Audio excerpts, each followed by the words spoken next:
সকালে চলে গেছে, বাছুরগুলো চলে গেছে, আমার গোবিন্দ দাঁড়িয়ে গেছে, মুচকি মুচকি হাসছে।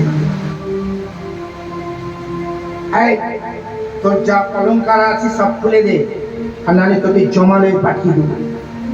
ভগবান হাসছে, বলে তুমি তো জমালয় কখনো দেখোনি, ওই জমালয় আর হিমালয় আমি তৈরি করেছি। চুপচাপ হাসে। দিবি না? না, পাঠক মশাই বলেছেন কৃষ্ণ বড় চতুর। চতুর মানে চালাক, বুদ্ধিমান। আর আমরা সবচেয়ে বেশি বুদ্ধিমান, তাই না? কৃষ্ণের থেকেও বেশি বুদ্ধিমান। আমাদের বুদ্ধিটা নষ্ট হয়ে গেছে মায়ার দ্বারা। মায়া অপহৃত জ্ঞানম, মায়ের দ্বারা অপহৃত হয়ে গেছে। তখন চিন্তা করছে দিবি না তো, তাহলে আমি জোর করে কেড়ে নেব। খুলে দিচ্ছে না। আমার গোবিন্দ বলছে দেখো, এই অলংকার গুলো আমার কোনো প্রয়োজন নাই, এতে আমার কোনো সুখ হয় না।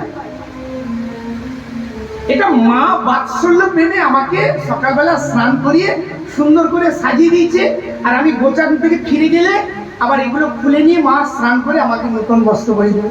কি মা, বুঝতে পারছো কথা? বুঝতে পারছো তো? এই অলংকার গুলো আমার কোনো প্রয়োজন নেই। কেন?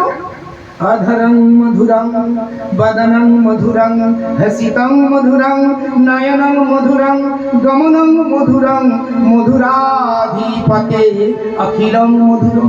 আমি সমস্ত মধুরের আধারে ভগবানের চলা বলা পড়া সবটাই। এই অলংকার গুলো আমার কোনো প্রয়োজনে আমি করিনি, মা বাৎসল্য প্রেমে আমাকে পরিয়ে দিয়েছে, আর আমি পেলাম। তো আমি এটা পরিনি, আমি খুলতেও জানি না। বুঝতে পারলে দাদা? মা পরিয়ে দিয়েছে, মা আবার খুলে নেয়। তোমার দরকার তুমি খুলে নাও। প্রথম বলে তুমি দিবে না, জোর করে খুলে নেবো। তো গোবিন্দ বলছে আমাকে জোর করে খুলতে হবে না, এটা আমি তো পরিনি, আমি খুলতেও জানি না। মা পড়ায়, মা খুলে নেয়। তোমার দরকার তুমি খুলে নাও। ও মনে মনে ভাবছি আমি কোনটা নেব।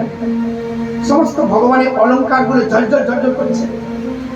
বলছে পাখার মুকুট, গলার হার, হাতে বাউটি, কোমরের পায়ের মুকুট, কোনটা নেব?